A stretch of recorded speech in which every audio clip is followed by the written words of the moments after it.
What is up, everybody? Welcome to another episode of Limited Resources. This is episode number 559. My name is Marshall. I'm one of your Limited Resources, and joining me online all the way from Denver, Colorado, it's Luis Scott-Vargas. Luis, how are things? Oh, they're good. They're good. I've been staying up late, every night. We've a lot of work to do, as it turns out. Yeah, a lot of work to do. That's actually going to come up a few times. Your latest hobby is going to come up a few times on this episode of the show, and I'll let you explain about that when we get to that point.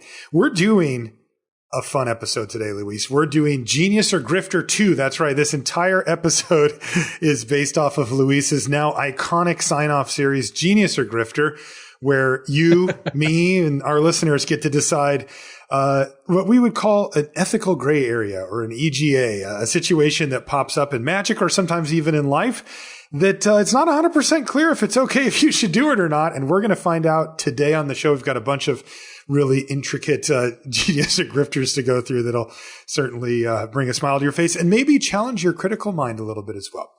Before we do, though, got to mention our sponsor. Of course, that's channelfireball.com. That's a place to go for all things Magic related on the internet. What's going on over at CFB these days, Luis? Anything spectacular?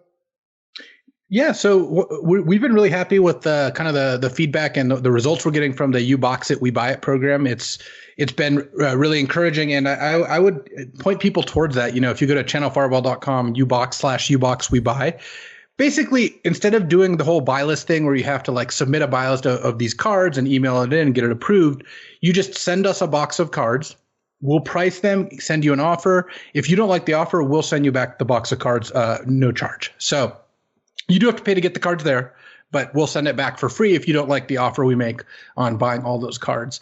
And it takes a lot of the hassle out of the buy list. And in fact, I think we're going to be moving probably towards that just being how we do our buy listing pretty soon. Well, people are still going to be able to submit a buy list, but I suspect most people would rather chuck cards in a box and send them in rather than go through the whole process. So I highly encourage you to check it out. That is definitely the biggest roadblock, I think, is when you have a whole bunch of cards and you think, I just don't want to sit there and figure it all out, type them all in and do all that. Also at CFB, a couple of cool new things. There's a spoilers page now.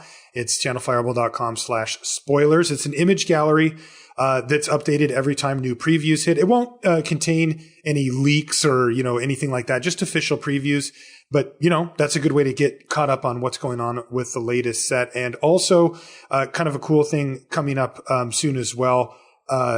Some of our coworkers at CFB, Lord Tupperware, Voxy, Amy, Bloody, and Alias Fee, are doing a charity stream for No Kid Hungry, which is hosted by our friend Raph Levy this week. So I'll put a link in the show notes to a tweet from Raph that has the details for that, but they're going to be trying to raise money for a charity there while doing streaming and stuff. So we encourage you to check that out for a good cause. That reminds me, you realize that Lords Limited and LR are both now on Channel Firewall, part of the CFB podcast network. Very aware, yes. I think it's great. I think it's definitely awesome. I certainly wouldn't mind challenging them to a showdown. The only problem is I really don't think they're up for it. My suspicion is that Ethan and Ben are just they're really just not interested in that sort of thing. So it would be a shame if someone challenged them. Well, they're not there yet. You got to let them grow as players until they're ready. The way what I'm thinking of is Ethan, Ben, and Alex Corticals, Alex Nikolic, and then you, me, and BK. He's a constructed resource now, so the resources versus the Lords. Well, I'm just throwing that out there. I haven't talked to any of them about it. But all right, well, we'll look into that. I like that idea.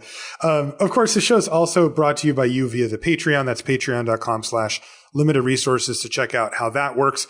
One of the cool things you get if you are a patron is you get to submit questions for Question of the Week, or when we have shows like this, Genius or Grifter show, hey, we put up a post. Anybody have any great Genius or Grifters? Because these are the type of things that pop up occasionally for an individual person But you really need to crowdsource these if you're going to do them. So I pulled some from our LR email and as well as from the Patreon.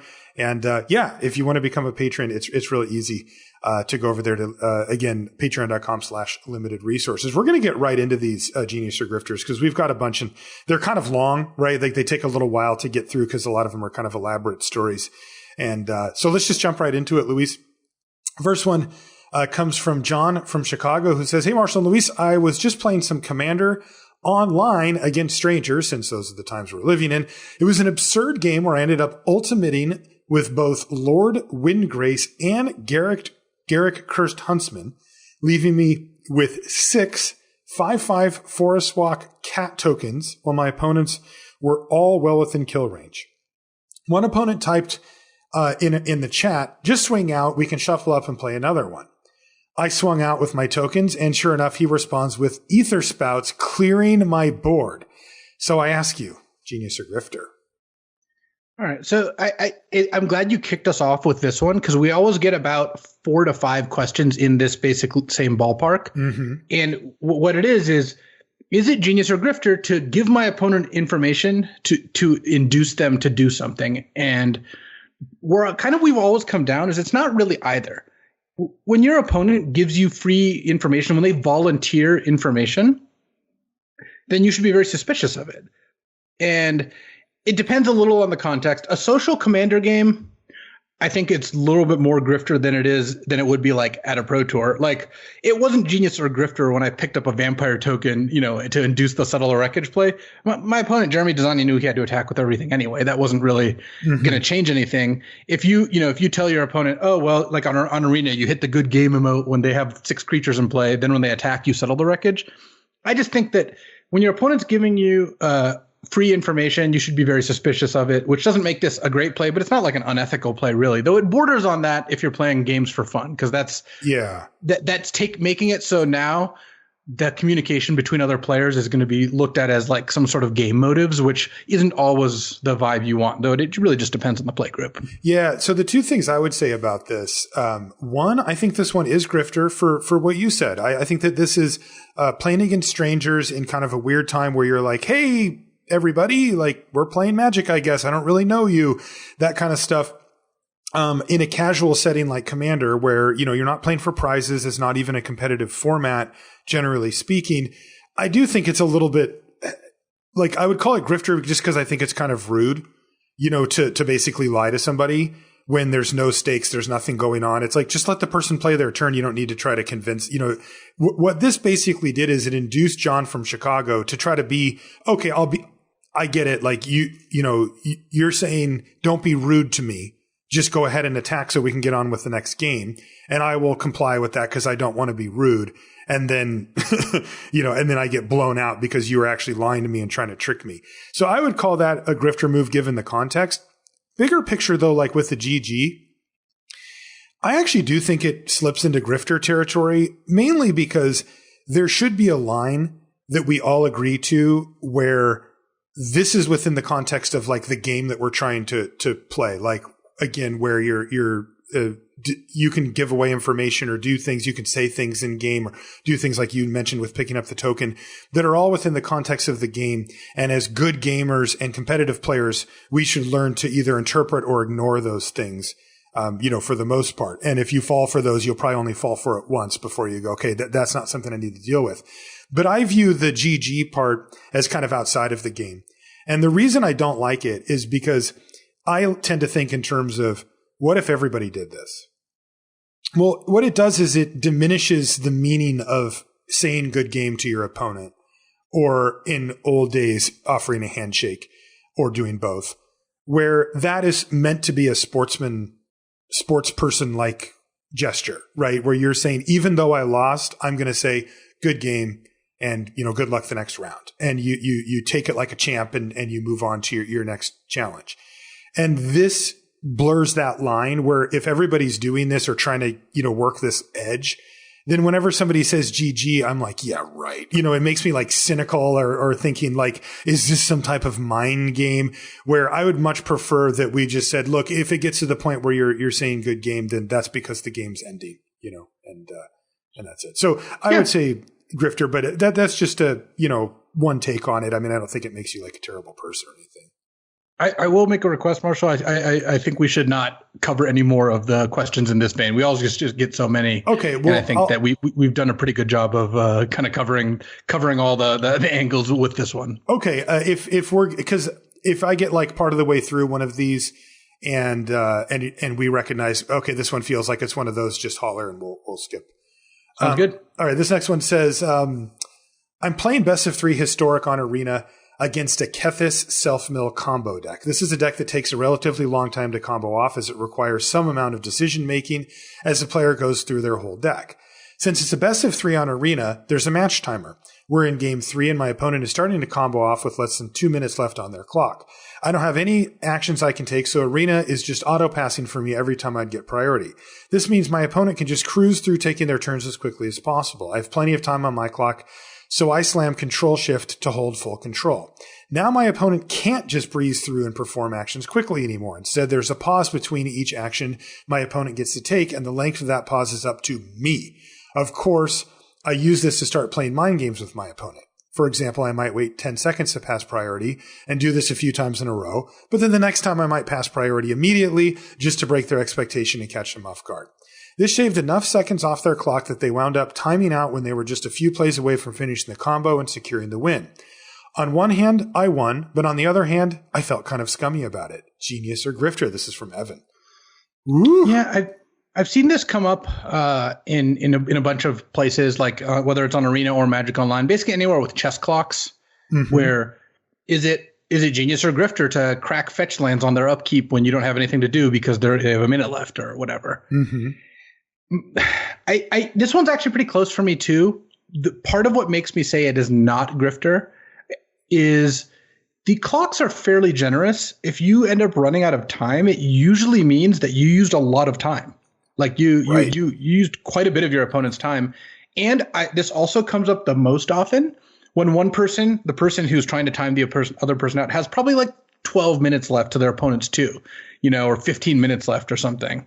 And I don't know. I hesitate to call it genius because, again, it's not like that clever, but it's also like it's a fair game. You got the clock as part of the game. If you play a deck that's very low on or very high on taking the time to kill your opponent, and you play slow and you run into this, you're going to run into this. So I don't know. This is another EGA for me, another ethical gray area where I wouldn't applaud someone for doing this, but they're playing within the rules of the program. I don't think they're doing anything unethical here. Yeah, this is interesting because for me, this brings up a scenario that I find myself in sometimes because of my take on ethics or whatever, which is this is something I would never do, but I wouldn't fault my opponent for doing particularly. Like I would say, hey, it's on me. Like I should have played faster earlier. I left myself with not enough clock. If I had managed my clock in a better way, they could do that all they want and I wouldn't care. I would just be like, sure, you burned a couple of extra seconds and I beat you anyway. But I also wouldn't ever do this to an opponent because to me, gaming the clock that hard, right? Like, going to these trying to put random time frames in to throw your opponent off or whatever, to me just isn't what Magic is about. Even competitive Magic is about for me. Like if my opponent demonstrates that they have the combo, then I'm happy to extend the win to them because in my mind they won the match on the metrics that I care about. But if they run out of clock on their own, I wouldn't feel bad about it at all. I'm just not quite willing to take that extra step of because there's worse versions of this too, right? Where, you take game actions that are irrelevant just to spam your opponent with stops and stuff like that too. Yeah, activating Sensei's Divining Top 5 times to give them response windows and stuff like that. Right. Look, I feel the same way. I've never made someone play out a Splinter Twin Owls, just scoop to it, that sort of thing. Right. But if someone times out, I don't feel bad for them either. So we've got some nice ambiguous ones to kick things off. Yeah, I actually like these. Next one, Genius or Grifter. Naming a card you do not have access to with Minimize Prophecy to make your opponent play around it, perhaps stalling a board wipe or bomb by naming a counterspell and leaving up mana you weren't using anyway. And just as a quick reminder, Minimize Prophecy was the saga that's 1 and a blue, the first chapter is Scry 2, but the next one is choose a card name, and you announce that to your opponent, and then you get rewarded for casting the spell down the line. This is just genius, right? Yeah, the reason I like this more than the other examples is you're costing yourself something here. You're actually giving yourself a game disadvantage in order to try to sell this bluff, and that I think is a lot more interesting. Right. You know, that's the sort of thing that I'm in for. So I think this is genius, though. It draws you the 2 cards when you cast it on your turn, so don't name a counterspell. That's not a very good play. That's right. Good call. Good call. Yeah. We will also find that a lot of genius or grifters do come down to reading the card. Yeah. And you can protect yourself from grifts by knowing the card inside and out. We got a good next one. So it's a horrible matchup. Your opponent crushes game 1. And then while sideboarding and shuffling, you notice your opponent fumbling around a bit and mumbles to themselves about their count being off. They present and you decide to do something you don't normally do. You pile count their deck, and sure enough, there's 59. You call a judge. The judge gives your opponent a game loss. They find the missing card, and then you end up winning game 3 after your opponent keeps and tilts off about you winning that way. That's just genius. Like, totally. It's not even really genius. Your opponent was being a grifter. They presented a 59 card deck. In fact, I would have pressed the judge to get them DQ'd. Right. Because they actually had an idea. Presented a 59 card deck. Yeah. They wanted to try to get away with it because they're like, well, my count's off, but I guess I'll just present because I don't want to get a penalty. Guess what? The penalty should be disqualification, because if you present a 59 card deck, unintentionally, you will get a game loss. But often if you tell a judge, hey, I'm at 59 cards, I can't find my last card, they'll give you a couple minutes to look for the card or buy one from a dealer if you're at a big tournament or what have you. Penalties have actually gotten a lot better, I think. It used to be that, like, you drew a sideboard card in game 1, bam, game loss. Or, you drew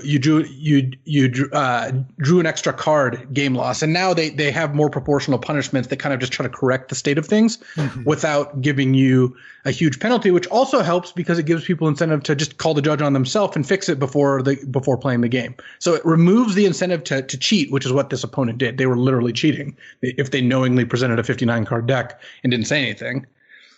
And it makes it so more games get played cleanly while also reducing the number of draconian penalties. So don't feel bad about this. This was genius. Your opponent muttered something about not having enough cards, presented a deck, and at that point, I too would pile shuffle their deck. Absolutely.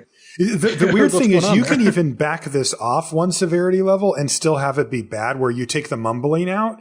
You're responsible to know how many cards are in your deck and present them properly. If you don't, it's 100% on you. And if your opponent figures it out, yeah, you should take your penalty and say, I'm sorry. I mean, there was a time in a tournament where someone presented a deck and the other person who was on our team picked up the deck and just called a judge because it was a 36 card limited deck. They had somehow dropped some cards or something. And we've played so many matches of Magic that the weight between 36 and 40 cards was actually noticeable. It's kind of wild, but I'm sure past a certain point, those of us who shuffled a million times a 40 card deck kind of understand what that feels like. But yeah, nothing wrong with that. Yeah, that's a good one. Next one. Hey, Marshall, love the show, and just had one situation come up that I'd be interested in your thoughts on. Player 1 has Mayhem Devil in play with a Witch's Oven. Player 2 has Sphinx of Foresight on the battlefield, which again is a 4/4 with flying. Player 2 casts Deafening Clarion, and in response, Player 1 sacks the Mayhem Devil to their Witch's Oven to ping the Sphinx for 1 damage. Player 2 then asks if Deafening Clarion resolves and say they choose to give their creatures lifelink. The Sphinx survives and is able to hit for 4 lifelink damage while the Mayhem Devil is gone. Is it the responsibility of player 1 to ask which modes are chosen before responding? That one comes from Thomas. This is straight up Grifter on the side of the player casting Deafening Clarion. You can't cast a spell without announcing what you're doing with the spell. There are some spells that as they resolve you choose, and that would be fine. Deafening Clarion is not one of those spells. When you put that card on the stack, you're responsible for saying the modes. If you're a player and you run into the situation, you're the player with the Mayhem Devil and they go Deafening Clarion, the first thing you should ask is what modes are you choosing? Right. And, just to up that one level, if you are the player casting Deafening Clarion, as you mentioned, Luis, it's on you to name those modes, and you shouldn't ever cast it and then look at your opponent to see if they do anything. This is where you get into the type of cheating that isn't possible on Arena or Magic Online, but that is kind of the modern day cheats that people would do. Cheating has had a long history with Magic where it was at one point semi-acceptable or at least not, publicly shunned in the way that it is now. But the way that some people think about cheating doesn't really address the issues that we've actually seen, over the last, say, 5 to 10 years, which is people think cheating and they think like, you're grabbing cards from your binder while your opponent isn't looking, or you're just grabbing a bunch of cards off top of your library to draw extra cards. And while those things do technically exist, they're quite rare, but much, much more problematic are the people, the grifters, as it were, who do things like this, who are willing to look at you and think you probably don't know the rule well enough at this point, or you're not confident enough, or you're intimidated right now, or whatever, that I can get away with this. So I'm just going to put Deafening Clarion on the stack, and I'm just going to give it a couple of seconds to see if you do anything.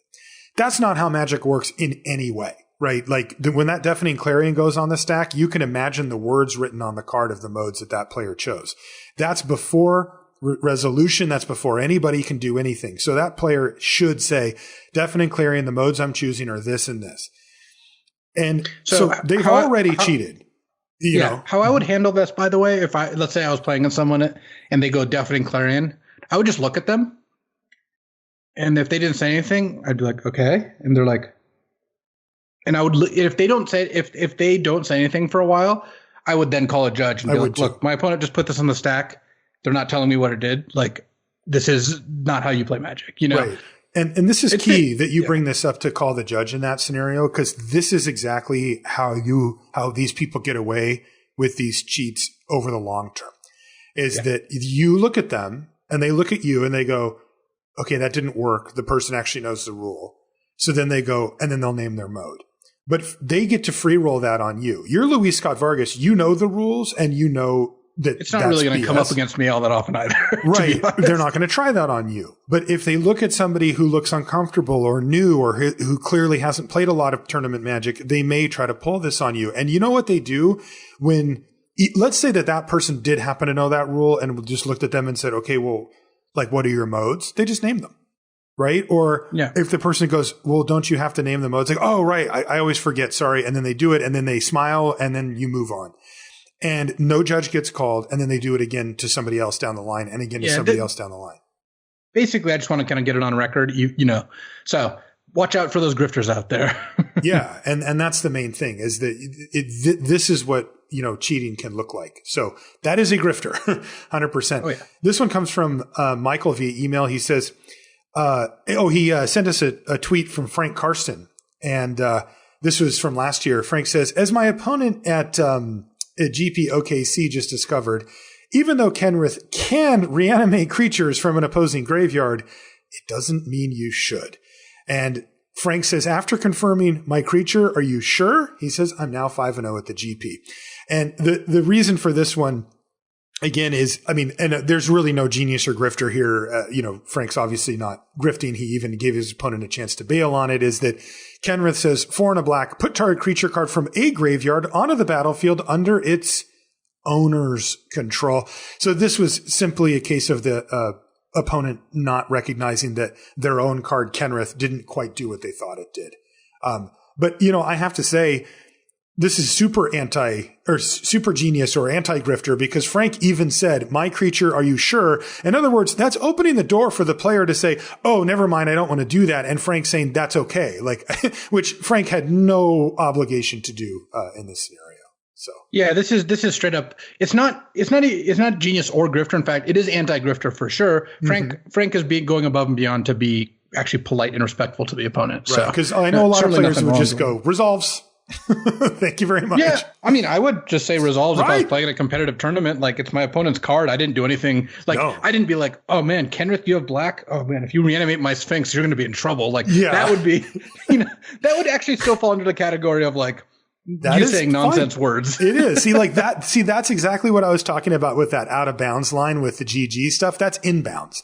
It's stupid. I know I wouldn't do it. I just don't want to have somebody jabbering at me all the time about this stuff, but it is inbounds to do that. I'll give you a genius or grifter. I played against Cheon we were both 6-0 at the Pro Tour, something like that. And we got a feature match. We were 7-1. Sorry. We were 7-1 at the Pro Tour. We got a feature match in draft. And he has an Akum Stone Shaper out, which is like a 3-1 or a 2-1. And then whenever a land enters the battlefield under your control, you can pay 3 mana and make a 3-1 haste elemental that dies end of turn. Remember that card? Mm-hmm. He hit his 7th land, and I knew he had a good 7-drop in hand. But he finally hit his 7th land, and I handed him a 3-1 elemental token. and Paul's just like, what are you doing, dude? And he like casts a 7-drop and beats me. But like, instead of spending his 3 mana on a 3-1 that only stuck around. That's good. So he somehow figured it out, though. He saw through your. That actually is one of my favorite matches because I was activating like Shambling Vents at the end of Paul's turn and stuff, and he's just like, come on, man. Oh, I remember that one. That was that one. I totally remember that one. Yeah. Yeah, he was getting tilted. He was laughing, actually. He beat me very badly. Yeah, he did. It was funny. And you like got to the end of the game and didn't concede. It's like you just never stopped on that one. All right, here's another one from Ian who says, I have a genius or grifter for you. I'm playing at my local game store and my opponent attacks their 4/4 into my Sir Aelin, which is a 4/4 with first strike. My opponent is 12 years old, but he's beaten me before. So when I block the 4/4 and he notices the first strike, I don't let him take it back. Next time, however, he attacks again. And this time, before he blocks, I say, you know, my creature still has first strike. Do you want to take it back? He says, nah, I'm okay. However, I don't block because I know he's not stupid and I suspect a combat trick. I won the game, but now I wonder whether it was a bad idea to ask him that. I wasn't going to block either way, so asking him really was just a way to teach him that you sometimes should save your combat tricks for blocking because you have more control. So what do you think? This puts a couple of interesting wrinkles in where, on one hand, Ian, at least ostensibly, was trying to be nice by letting a younger player who may be still learning take it back, but then also kind of admits that that wasn't really the case in the aftermath there. What do you think? Tough love. Sorry, kiddo, you attacked this. You're going to have to learn one day what first strike does. Or do you want to open up the Pandora's box of being like, hey, you could take this back if you want, but now it's like you might be fishing for information, kind of like Ian was here. Yeah, I'm not in love with this one. I think that it doesn't sound like complete malicious intent, but it's bad enough that I would say this is grifter. Like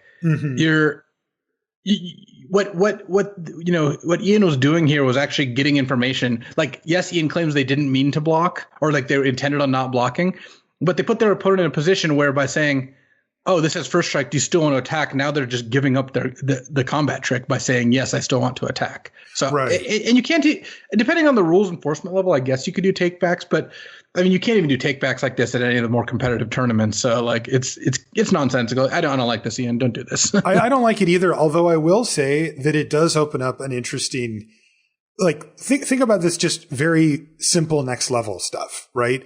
Let's say it's Mia instead of the 12-year-old.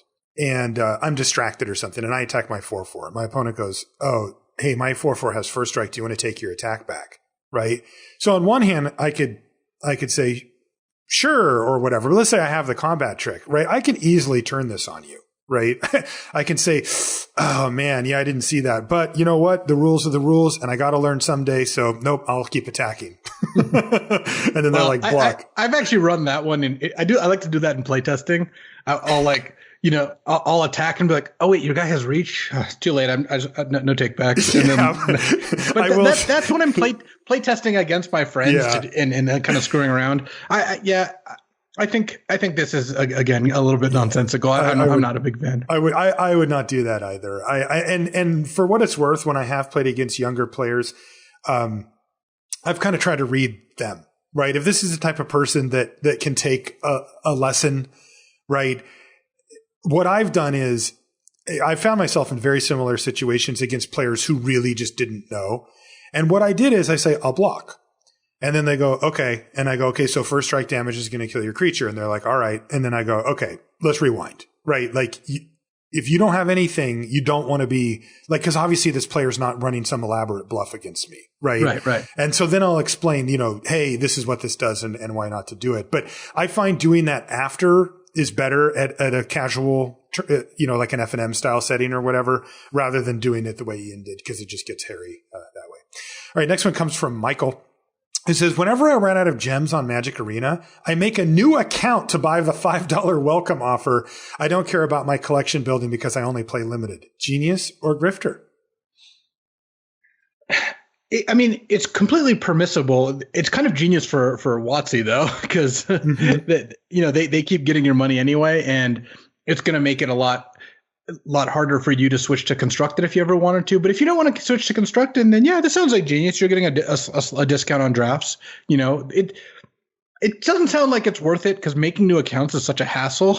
So I can't really imagine that this is worth it, especially since maybe at some point you would want to play constructed, but to each their own. I mean, you say that, but I mean, imagine, let's rewind you back to being in high school, or college when you don't have any money and, you're living off of Subway sandwiches or whatever. And, the $15 or whatever is the difference between you being able to draft for a week or not. Your time money continuum is different these days, but it's not hard to think, that could be the difference, between being able to draft or not, I'm just imagining having 10 arena accounts that you're having to remember all the logins. I wonder if Michael just ditches them. Yeah, it sounds like it. Yeah. And by the way, the scale that I would use for this is is Wizards okay with you doing this? Because if they weren't, they would make it a rule or put it in the TOC, which I don't believe it is. So if they're happy to keep taking your $5, I would say it's fine. But if it is in the TOC, then I wouldn't do it, because getting your accounts banned would be really all right. I have a similar genius or grifter for you. Okay. Speaking of college, actually, Chipotle, when we were in college and me and my roommates used to go there all the time, every year for a couple years around Christmas, they had a deal where if you buy a $25 or more gift card, you get a free burrito it's to incentivize you to buy a gift card to give someone else Chipotle. Mm-hmm. And that month we would each buy 5 gift cards because we knew we were going to eventually spend all the money at Chipotle, and we wanted to and it's basically getting a free burrito, every time we did that. Genius. Yeah. I mean, I think Chipotle's still fine with that deal. Yeah. So if you ask them, would you choose 1,000 people buy this? Then they said yes. Then they would also choose that the same person would buy it 1,000 times. So yes. Clearly it's a good deal for them. And also we thought it was a good deal for us. So it was kind of a win-win. It is. Yeah. And it is interesting because you do have to think bigger picture from these promotions that these companies put out. They're loss leaders, but you still eat Chipotle. You know what I mean? The fact that you got, so accustomed to it as kind of a staple, thing when you're on the road or whatever, when you were in college, might be part of the reason why today it might be I need some lunch. I'll just go to Chipotle, and it's the same thing with Arena, with Michael there, right? I mean, you've worked in games industry for a long time on the game design side. I mean, you're fighting for time, eyeballs, right? If you have somebody interacting with your product, and they're even paying you to do it, even if it's, less than the going rate, you're thrilled, right? If Michael's going to go watch a movie instead, it's a total loss. So it makes sense. Okay, let's get into this, Luis, because I have no frame of reference really to judge this. But Ryan says, genius or grifter, not reporting a body right away so you can corner the imposter in Among Us, which Ryan also did not capitalize Among Us. So this sentence just reads as complete gibberish to me. So you're going to need to I know what it is because you've mentioned it, but you're going to need to break this down for me. What is Ryan talking about? So Among Us is it's funny. There's actually 2 smash hit games right now. Fall Guys is one of them for sure, but Among Us is kind of creeping up there. So what it is a social deduction game. If you've ever played Mafia or Werewolf or are aware of those kinds of things, Avalon, Resistance, all these are all in the same genre, where it's a hidden information game where you have a bunch of players and some number of those players are the imposters or the werewolves or what have you. Mm-hmm. The funny thing about this game is it actually came out in 2018, wasn't, as far as I understand, that popular. But due to a confluence of factors, including some big streamers picking it up, the fact that everyone's at home now and can't go anywhere, the fact that it actually gives you the way the games play out, give you a lot of interaction, connection with your friends when you play them.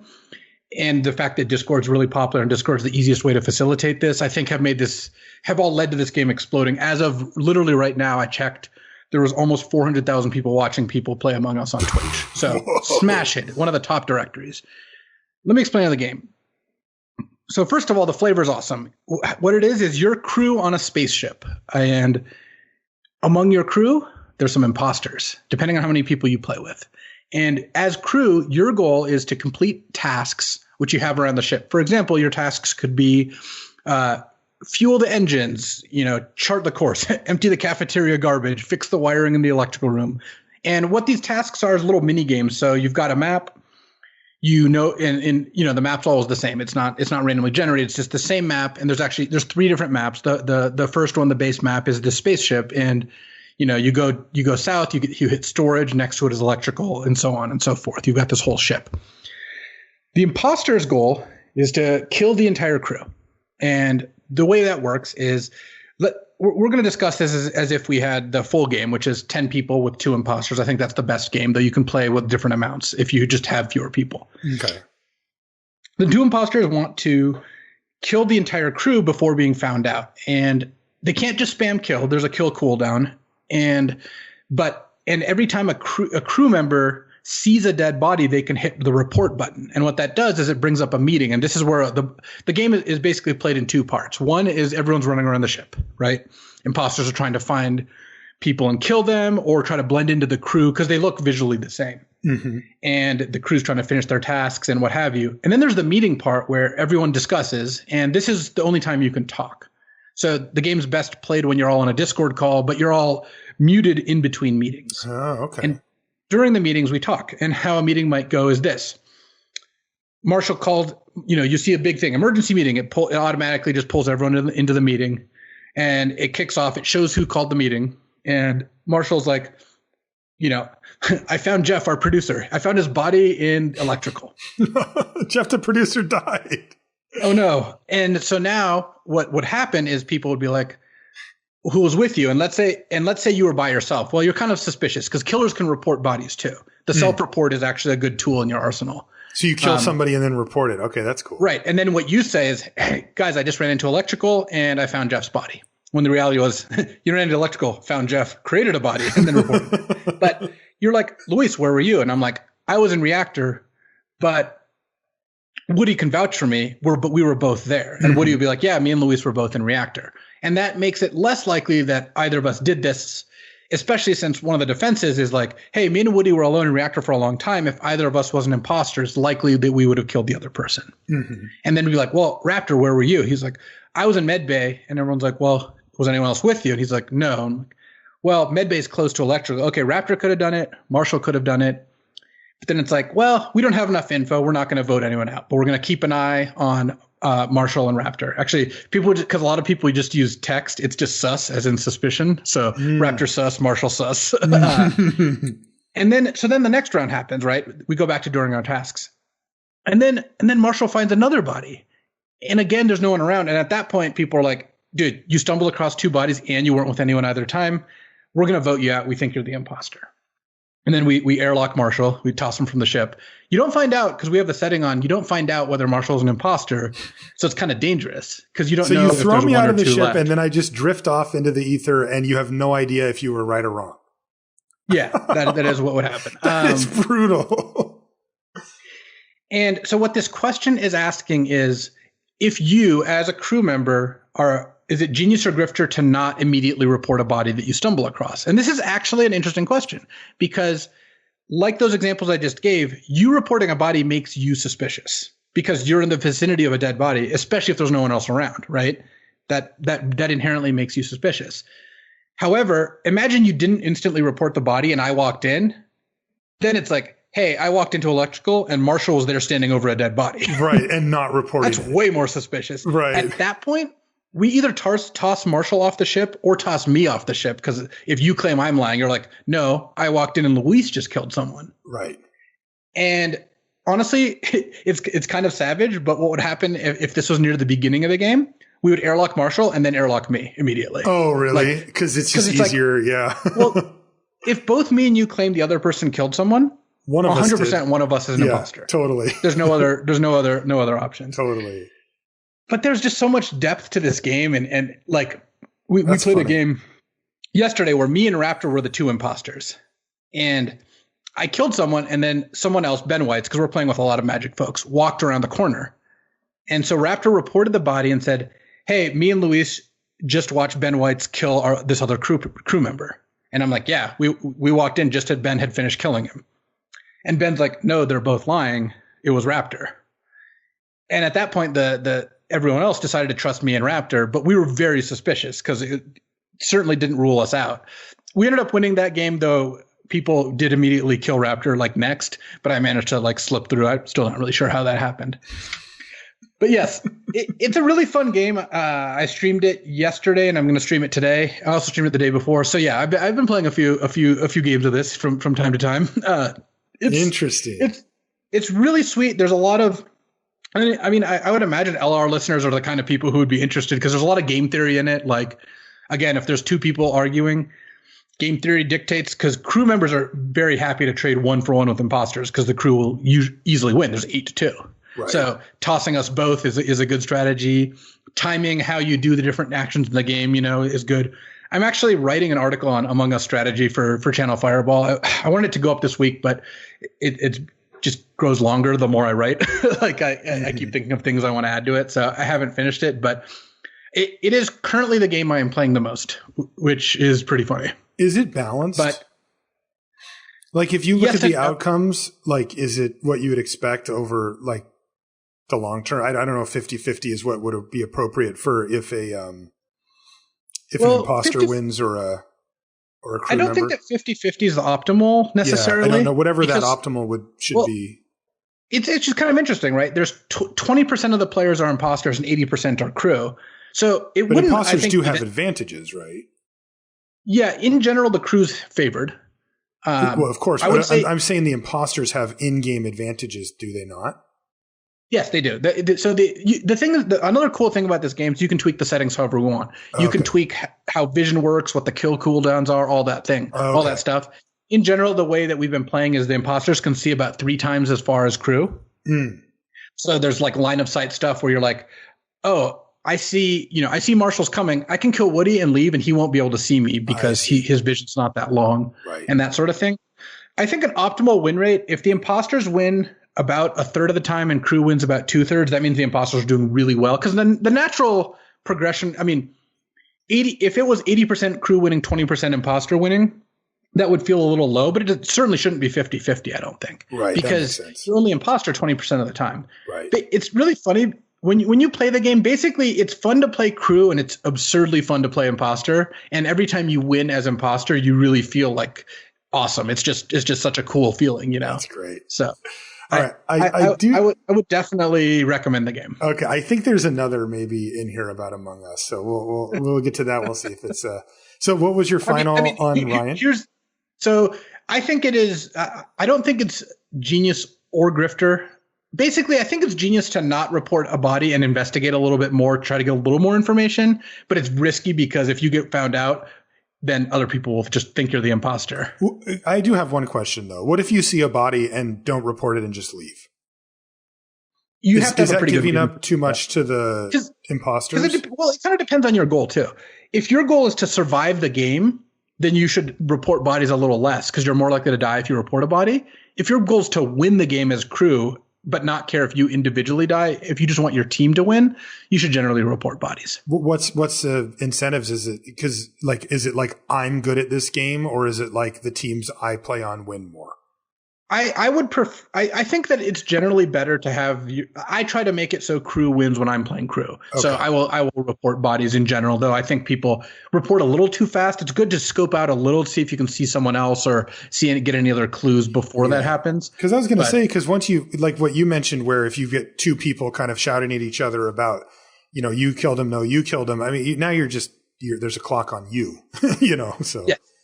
And one other thing, I can't remember if you mentioned it, but I remember when we were talking about it earlier, you said that the people that do get scuttled out into space. They do get to keep playing on some level. Is it because I know that when I've played Werewolf before, that was really one of the big downsides to it, was that if you got killed, you just shut your mouth and had to sit there while your friends got to keep playing. Yeah, so ghosts, you turn into a ghost if you're a crew member who died, or an imposter who died, actually. Ghosts don't get to talk, but ghosts still have to finish their tasks, and they get to go around the map and watch what's happening. So it's still fine, even if you get killed. I get killed first often, you know? know. But it's still all good. That's good. Soren I'll give you a genius or grifter real quick. Okay. The meeting starts and people are accusing you. You don't say anything for a while to get your story straight. Then you're like, oh, sorry, my mic was muted. I was talking. Here's what happened. Are there cameras? Can you see the people, or is it just voices? No, it's just voices. Oh, that's better. I think if there were cameras, it would be a lot harder because, sometimes people smirk when they lie or, or whatever. That's great.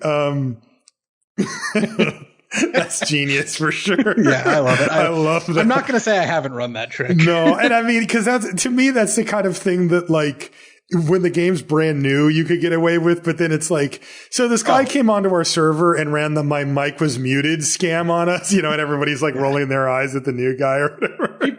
People don't, you don't really get away with that anymore. Yeah, I'm sure that your group has grown past that. Soren says, genius or grifter showing up at a GP with a Chandra playmat, red deck box, red dice, and red sleeves, and then playing blue-white control.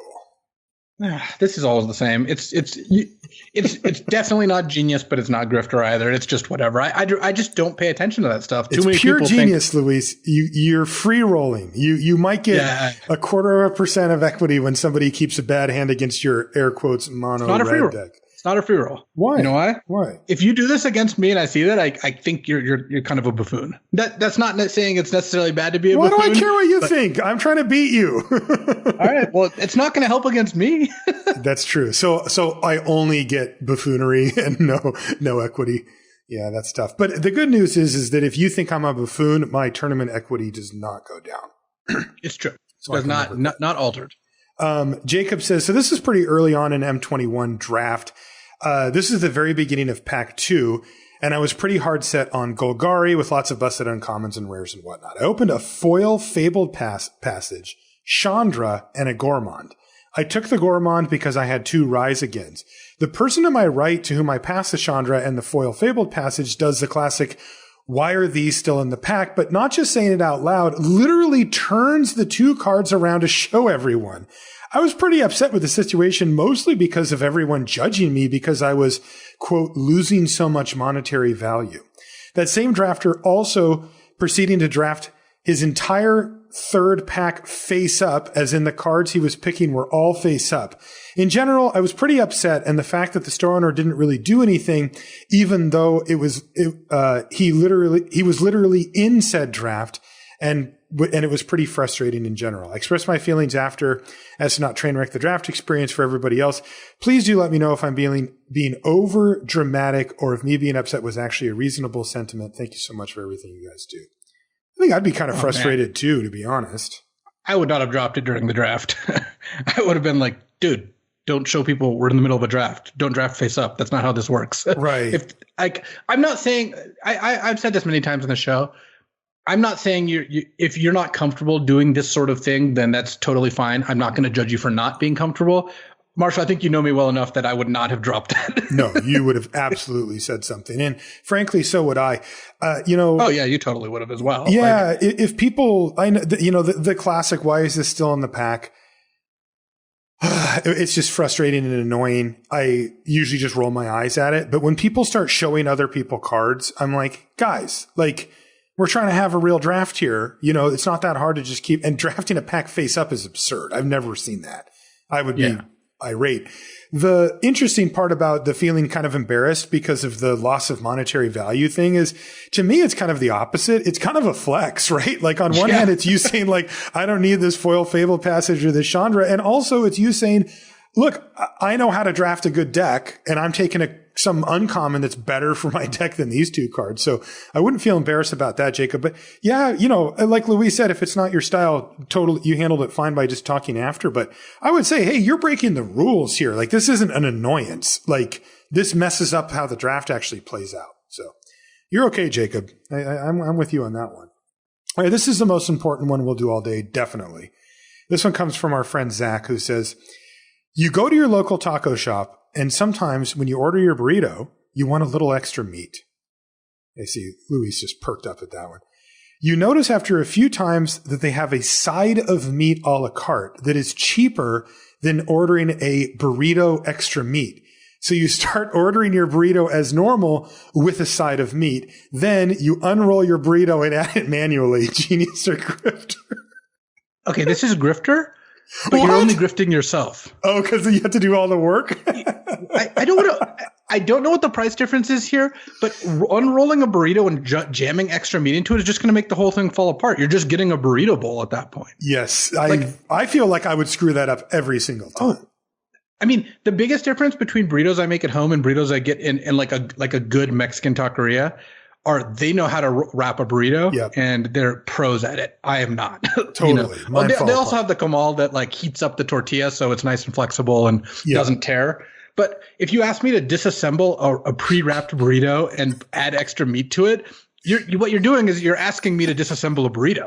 Right. You're not asking me to do which else. is, by the way, completely against like everything you stand for in this world.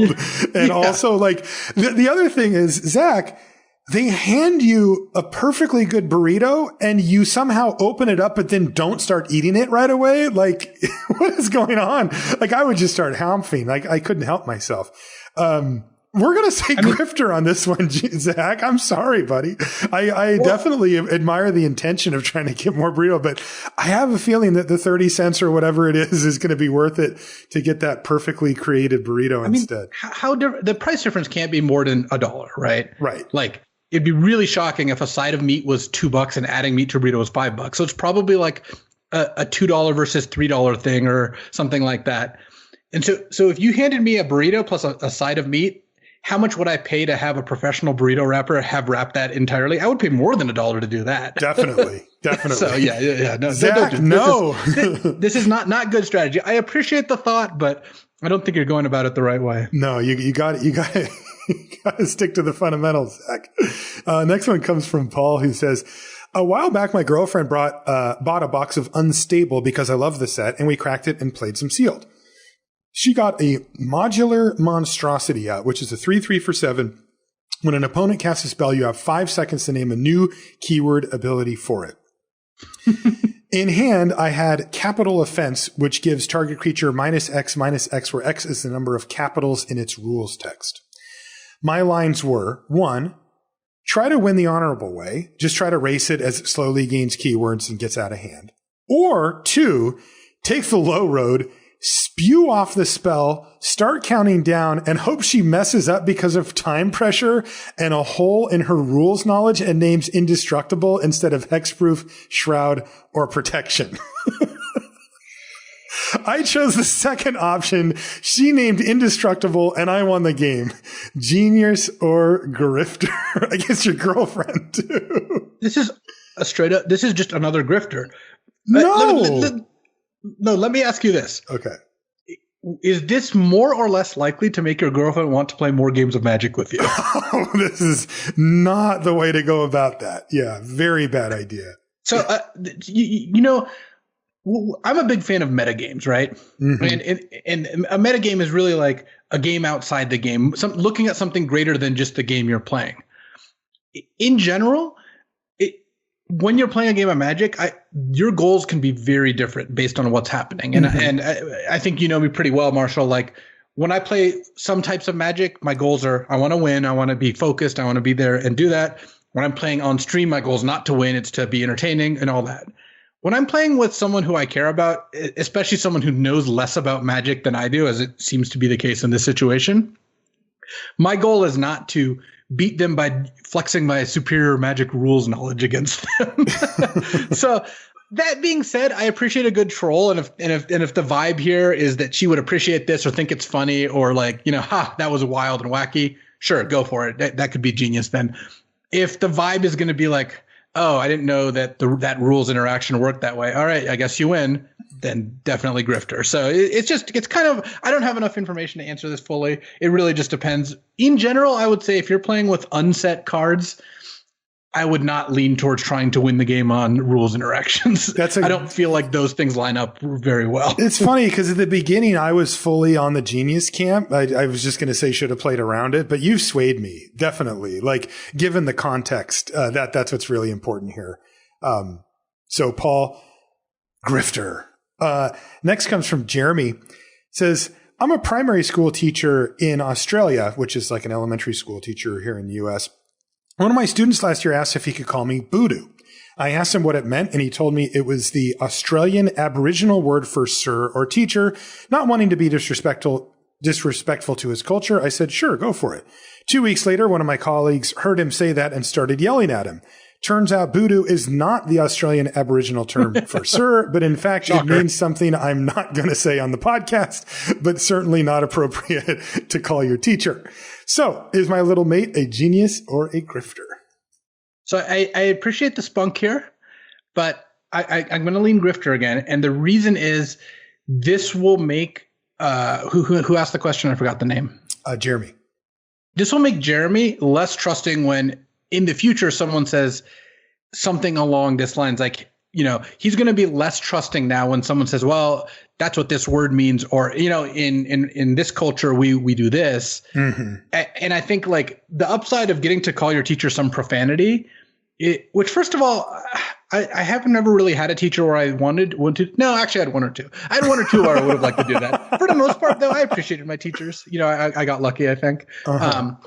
But the upside of that, I don't think is particularly high versus the future equity you're robbing from, the negative interaction that this happened here. That said, kids aren't really known for their future planning, as are most adults. So right. Not faulting the kid too much, but this was obviously just not a very good value play. It is funny, though. It is funny, but it's definitely a grifter for the young person. Daniel says, real situation from a GP. I control Kasmina, so spells that target my creatures or planeswalkers cost 2 more. My opponent controls 4 lands. My opponent taps 3 of those lands, casts Oath of Kaya, and says, kill your 3/3.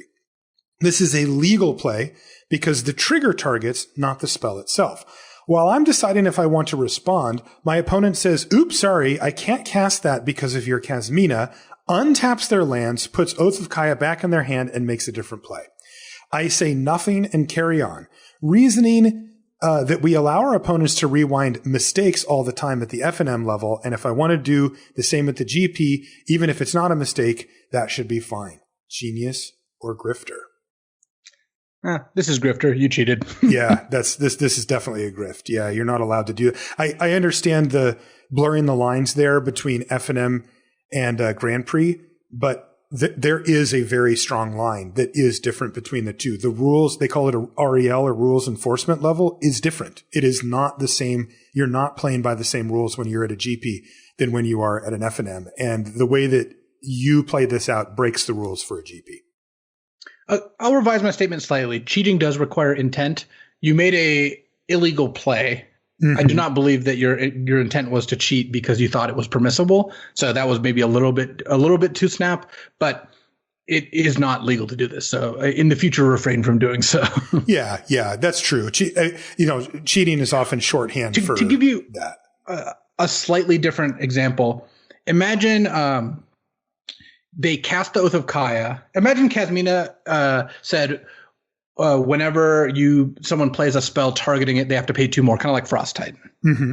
And they cast Oath of Kaya. They're like, Oath of Kaya, kill your Kasmina. Oh, wait, no, I can't do that because of Kasmina. All right, I guess I'll just shoot you or something like that.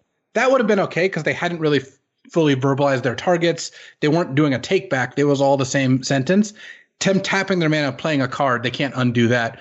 But if you can let them walk themselves into a mistake, and there are times when it's certainly fine to do that, it just didn't work out in that spot. Right. And so Daniel did actually follow up with us here and says, I later asked the judge, and several judges had to confer for 10 minutes before answering my question, but ultimately I was told something along the lines of, this is a backup, and you can't do a backup without involving a judge.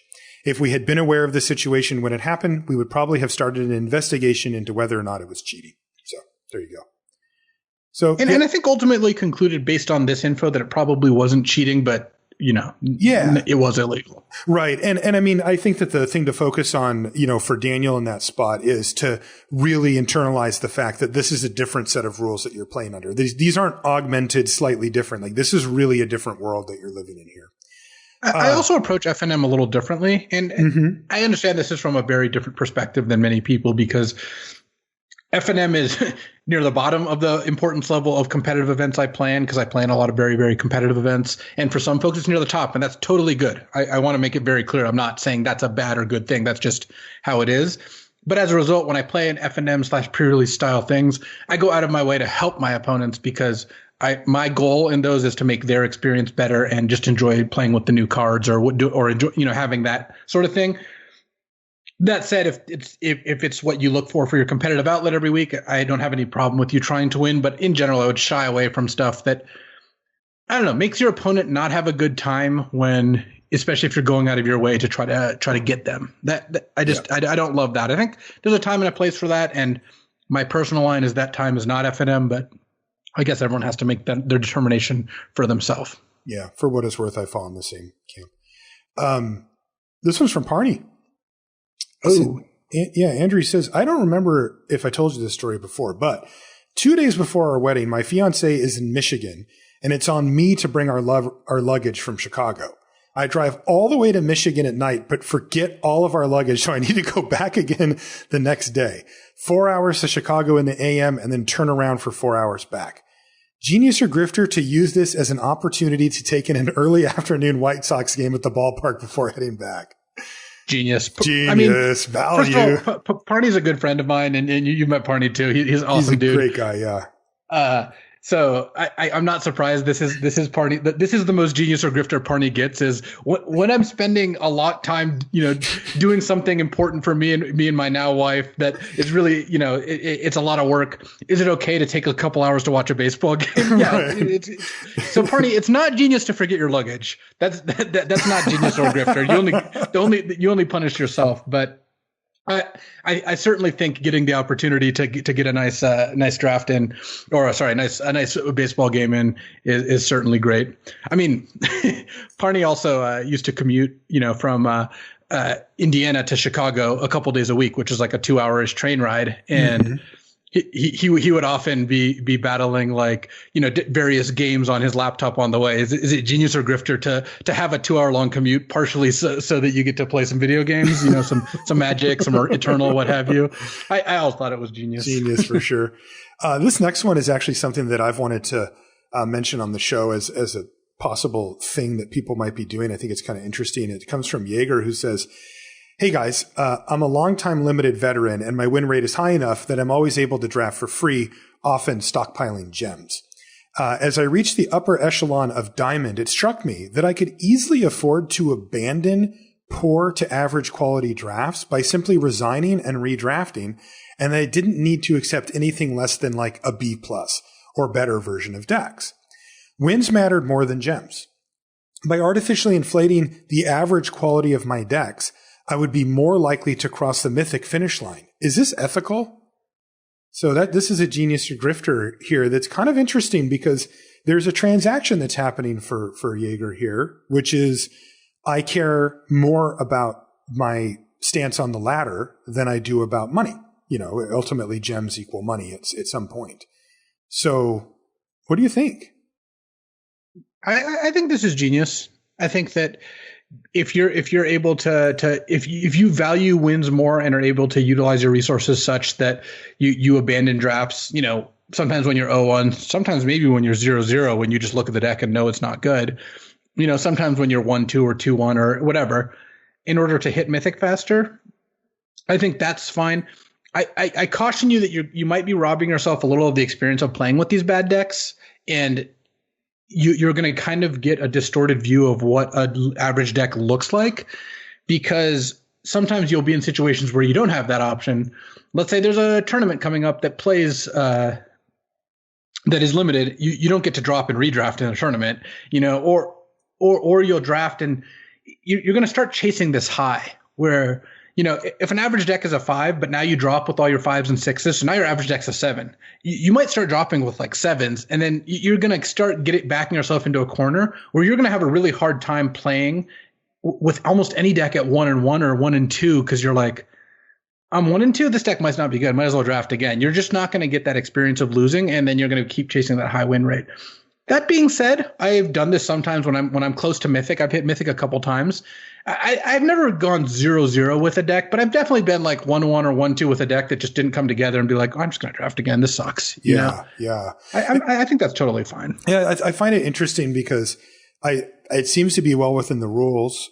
You are having to pay something for it, but it is introducing a weird dynamic where if this is, let's say sometime down the line, there's like a really high prize for this, or it becomes very, very important to get to this point that it could, significantly advantage people that have a lot more money rather than, people that are good at drafting or whatever. So I find that, like, I wonder if there should be a small penalty, like you get a game, you get one loss if you drop without playing or something like that. That being said, I'm with you. I mean, this is not against the rules. I do think you're giving up something yourself by doing so. Jaeger also followed up and said, and for the record, I made it to Mythic without needing to deploy the strategy. So, but just, was wondering about it. Interesting. What it reminds me of a little bit, Luis, is like, when you're growing up playing video games and stuff, and like you have a friend, or maybe it's you, where you start a new level on a game or whatever, and it doesn't go perfect, and you just go restart. you just never actually, you're not really just like giving it good faith shots to try it. You're just like looking for perfection. And then if not, you just start it over again. It kind of feels like that. Oh, funny. So Daniel, from before did bring this up, though I think we already covered it. Faking a real life interruption to cover shady behavior in Among Us. Yep. Which I think the thing counts for that, right? Yeah, I think that's exactly what I was talking about. It's not, like I said, not an unheard of strategy. Okay, this one is unreal. This is taking the burrito one to the next level. Russell, genius or grifter? My friend has a so-called move at Panda Express. Dear Lord, I already feel bad for this person. No, don't say that. I'm a Panda Express enthusiast. I'm an apologist for the Panda. All right. I'm not judging Panda Express, but going there so often that you've got to move. That's aggressive. Wait till you hear the move. So what he does is he asks for a 2-item plate, but he asks for. I was gonna guess it involved asking for an X item plate and then trying to shoehorn in another item. Let's see what happens. Let's see what happens. But he asks for orange chicken on both items, which is actually a pretty common thing. They do one scoop, then the second scoop, but right when the scoop hits the plate, he says, "Oh, wait," and then says that he wants beef with broccoli instead. They sometimes just leave the second scoop of orange chicken and give him the beef and broccoli as well. This is unreal. This is grifter. Come on, you're just robbing equity from a restaurant for no reason. Well, the reason is you want free food, but like. You're counting on them not to do takebacks and not. This is what you're doing. Grifter. This is grifter. What you're doing is you're exploiting the power imbalance between customers and people who work there. Yeah, and even further, you might be exploiting the fact that they're not allowed to put, like, if it leaves the dish, that they can't put stuff back in for sanitary reasons or something. Yeah, come on. Come on, man. You got to be better than this. Trying to steal a scoop of orange chicken from Panda Express, like. Here's a genius version of this for Chipotle. Man. If you ask for half and half of 2 meats, you tend to get about 150% of the meat. That's right. Because a half scoop of chicken and a half scoop of steak ends up being about a 3/4 scoop of both.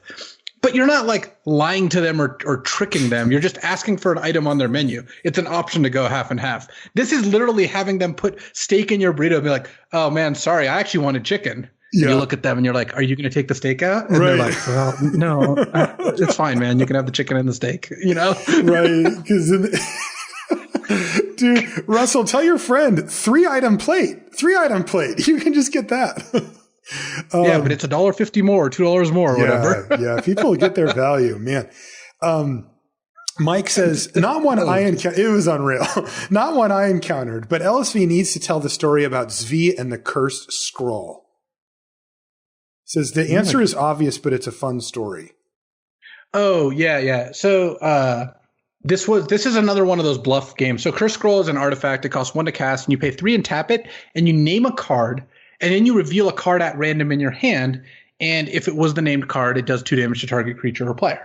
It was a very powerful card in the like late 90s when Tempest came out. So Zvi, I don't remember if Zvi was playing with or against it. I think he was playing with it, but if I'm recalling the story correctly, basically Zvi named Fire Blast, which is a spell where you sack 2 mountains to deal 4 damage to any target, playing mono red. And, had 2 cards in hand, named Fire Blast, and they randomly revealed a mountain. So the opponent didn't take damage. But the opponent then didn't tap out because they didn't want to get Fire Blasted to death, giving Zvi enough time to draw enough burn spells to win. He never had the Fire Blast. Ooh. But that's just genius because V cost himself 2 damage. Well, he cost himself 1 damage because he had a 50-50 shot of hitting. Unless his hand was 2 mountains. One of the things about Curse Scrolls, if your hand's 2 mountains, you can't miss. If your hand's 1 card, you can't miss, right? Right. But I'm totally in for costing yourself a little bit of game equity to get a nice bluff off. Yeah, that's the definition of a genius play. Next one comes from Tony, longtime supporter of the show. Thank you, Tony. Says, playing for top 8 at PPTQ, my opponent is clearly in a rush and plays everything at lightning speed to begin the match.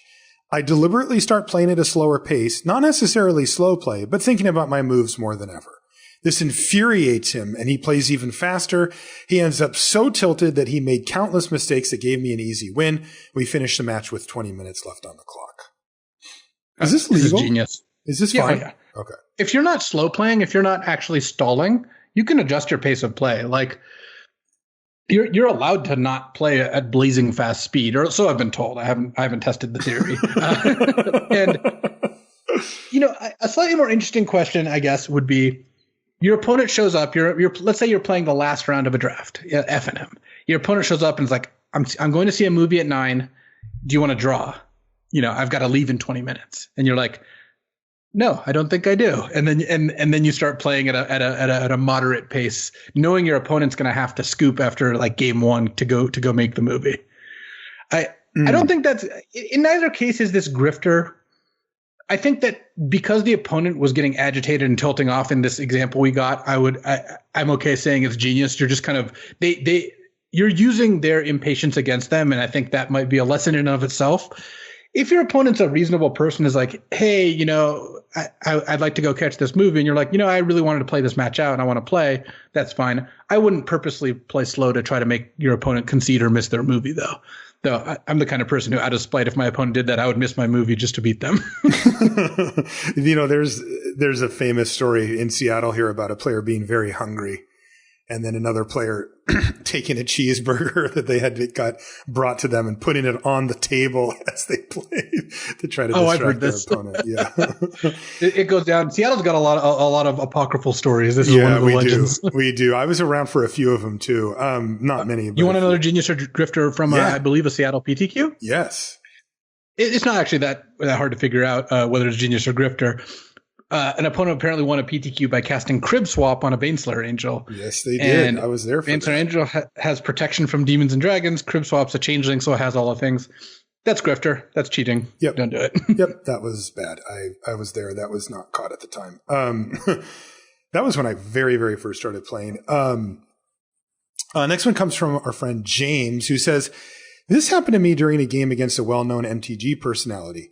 May 2014, I'm playing mono blue and my opponent is playing an Esper control deck. I have Thassa, God of the Sea, and several creatures in play. I activate my Mutavault and attack with everything, a lethal attack.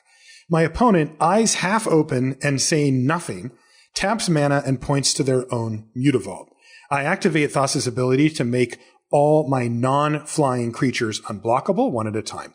My opponent, looking disinterested and again saying nothing, casts Fated Retribution, destroying all creatures, but does not put their own Mutavault in the graveyard, implying that they cast this with their Mutavault activation on the stack.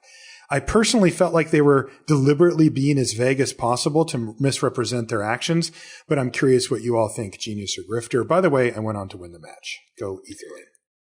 I don't think that this is Genius or Grifter, especially since this situation as described, the opponent if the opponent goes to activate Mutavault and in response you Thassa everything, then in response after all that's resolved, but before the Mutavault's resolved, they cast Fated Retribution, they're not getting any advantage really, like by being ambiguous there.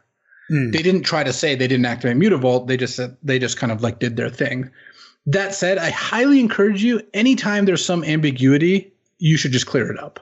I just don't let my opponents get away with doing things that are ambiguous because I want to know what's happening, and I certainly don't try to play ambiguously either. Like, oh, firebolt that, and there's two creatures and you're kind of pointing in the middle. Like, right. No, like you just say, what are you casting? What are you targeting? Yeah. So is there a point at which you assume that the Mutavault ability has resolved or not? Because it is a little gray area. Like if you called a judge there and said, well, I assumed that your Mutavault ability resolved, but my opponent apparently is assuming that it has not yet resolved. How do you, like, obviously, ideally, James would say, okay, I let that resolve. Your Mutavault's a 2/2. Now I do this other thing.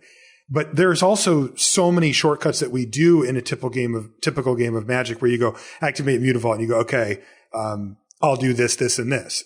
Right. And then they go, well, you said okay, but we didn't really establish whether the Mutavault was a creature yet, So it's on James here. I think that was the name. To clarify, if the opponent taps a land and points at their Mutavault, or indicates their Mutavault, you either say, okay, in response, Thassa all my creatures, or okay, that resolves Thassa all my creatures. You don't, if there's ambiguity, it's on both players' side. It doesn't sound like the opponent was making much of an effort to communicate either. So yeah, that's the part that's kind of tough because if this was a well-known pro, I also put it on them, to be clear about what's going on. So yeah, that's a gray area. Yeah, but it's the sort of thing where you really just gotta point out, you got to do a good job of making sure you're clear what's going on. Because as things currently stood, maybe they were lazy, maybe they were trying to get an edge. You just don't have to give that to them, though. You can always clarify things. Yeah, definitely Grifter to try it, but. Hayden says, I knew an acquaintance who was a bartender at an upscale restaurant. I once heard him tell a group of friends that wealthy diners would frequently order tawny port because it was an expensive option for a dessert wine, but they would have no idea what it was and actually didn't care what they were drinking.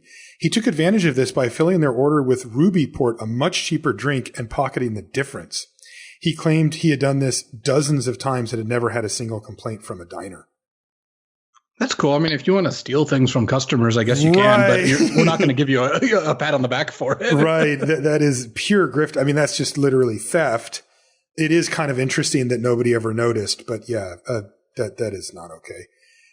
Mo says, fresh out of a job and interviewing over Zoom, I've hung cheat sheets from the ceiling behind the computer on both sides. So sometimes when it looks like I'm thinking pensively at the ceiling, deeply considering the interviewer's question, I'm actually reading the cheat sheets. Not only is this genius, if I knew about this, I would be more likely to hire Mo than less likely. I mean, there's not very many jobs where having this kind of ingenuity and initiative is a bad thing. Like, do you know how often like programmers just Google whenever they have problems? Like totally. That's a skill of being a computer programmer. Totally. Like, I love it, Mo. Yeah, this is awesome. Like, I mean, this is similar to interviewing with a button shirt, a tie, and a suit while wearing basketball shorts because you're not going to have to stand in the interview. I'm totally here for it. I am too. I think that there's a line where if you're interviewing for a job that has very specific requirements and your line that those to get the job, that will come back to bite you when you actually have to do the job. So you don't want to push that too far. But most interviews are such fluff nonsense where it's just, where do you see yourself in 5 years or whatever? Or they might try to get you with like a gotcha question that you could prepare for ahead of time. And that makes sense to do it. I was going to say that, people have gotten better in interviewing since the last time you interviewed for a job, but I just don't even think that's true. Yeah, it's been a while. This next one comes from Tyler, going metagame here.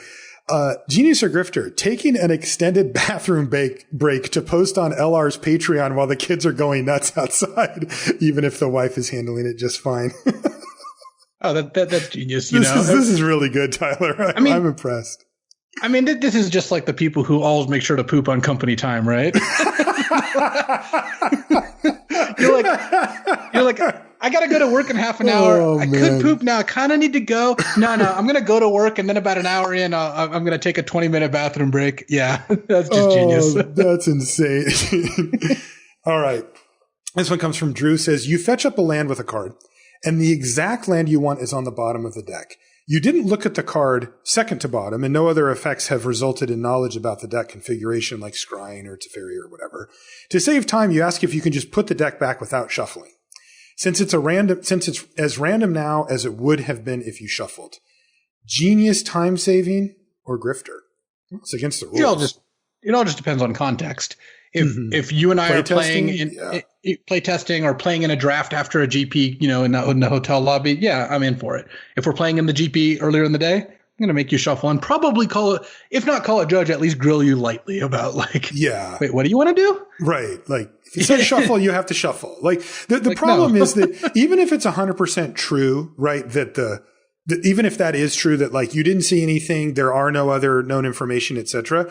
That is another thing that players have to track, and it's easy to forget. Oh my God, I did actually play Approach to the Second Sun a few turns ago, or whatever, and then now it's a disaster. That's not one someone's going to forget. You're not going to forget that, but maybe because the thing is, the downside's so huge. If there was information or cards that were supposed to be in certain places, it's a disaster. Like the game is now really not in the correct state if you do that. So it's better to just shuffle. Luke says, I talked to a parent who stated that she has cut small slits in her school-age son's mask so that he can, quote, breathe better while at school, while disguising the slits with the folds in the mask. I think this is a total grifter. Yes, Luke, making the mask non-functional is not the way to go if you're supposed to be wearing a mask, which you are supposed to. I can't believe the people who buy those mesh fake masks. You're going through the effort to get a mask, but not wearing one that actually does the thing the mask's supposed to do to what? Feel clever? These people are all morons. They really are. That's crazy. It's unbelievable. Okay. Oh, here's another Among Us Genius or Grifter. Man, this game must be really good. Really good. Richard says, Among Us Genius or Grifter. Describing in excruciating detail, like the colors of the wires you connected, a task you did, since imposters who are newer to the game aren't familiar with what the tasks look like. I think that's Grifter, actually. So what does that mean? So basically, you can't be the imposter if you... So there are a lot of different tasks. Like I said, there's all these little mini games, right, that you have to complete as crew. Mm-hmm. Imposters don't do them, but you can fake the tasks, right? Because the tasks are always in the same locations on the ship. So let's say there's a wiring panel that sometimes is used in tasks, because people don't all have the same tasks. But let's say I'm the imposter. I go stand by the wiring panel. I try to estimate how long a wiring task would take, and then I move on somewhere else. So it looks like I'm regular crew. I'm not really into the metagaming, can you describe exactly what your task looked like to try to get people? That feels a little bit like rules lawyering. People can do whatever they want. We tend not to play that way. We tend not to grill people on little details because what if they just forgot or whatever? Or? Yeah, and that's the other thing is people also sometimes don't pay attention or forget or whatever, Yeah. So I think that's mostly nonsensical. I think it's Grifter. Andre with the zinger. Having your patrons come up with Genius or Grifter questions for your podcast so that you don't have to do as much work in advance to prepare for the episode. That would be genius. Genius. Thank you. Unanimous genius. Next question. Yeah. It's also just necessary. You just don't bump into that many on your own. I mean, I would have never in a million years come up with the Panda Express question. That's just the highlight of the whole show. Come on. Which is a Hall of Fame Genius or Grifter at this point, right? Genius or Grifter, stealing food from merchants. It's funny how many of ours come down to getting a very minor increase in the amount of food you get from a company. I like to see that our listeners at least appreciate the finer things in life. Yeah, true. A couple more. Ron says, 20 years ago, my roommate built a deck around Soldier of Fortune, which Ron says is red for a 1/1. You can pay red and tap it. Target player shuffles their library. And a bunch of clone and untap effects, hoping to get people to concede rather than shuffle 4 or more times a turn. Card sleeves are still a new thing and not very strong nor universally used. He had no other win condition, Genius or Grifter. What a troll. I mean, this is just like anything else. Is it genius or grifter to play an infinite combo deck in my commander group or whatever? Mm-hmm. Where I did, but what one like eggs, where it just takes a long time to win. Mm-hmm. Well, this one can't win. Yeah, I mean, it's grifter, and once again, the only person you're grifting really is yourself, because your opponents are just going to stop playing with you, and they're not going to have fun. And I mean, I understand that some people think fun is zero sum. So if your opponents are having no fun, you're having all the fun. And if you find a play group that appreciates that and everyone's in for it, sure, but this just sounds kind of obnoxious. Agreed. Last one comes from Santino, who says, this is a pretty basic one and is no extra effort for me. Where I work, I use a work car, and we fill it up with diesel about once a week. I usually go to the same place that has a loyalty rewards card, and my boss doesn't have one for the work car, so I got my own and use it every time I fill up the car. So is it grifter that I'm getting a bonus off of fuel I'm not paying for, or am I a genius?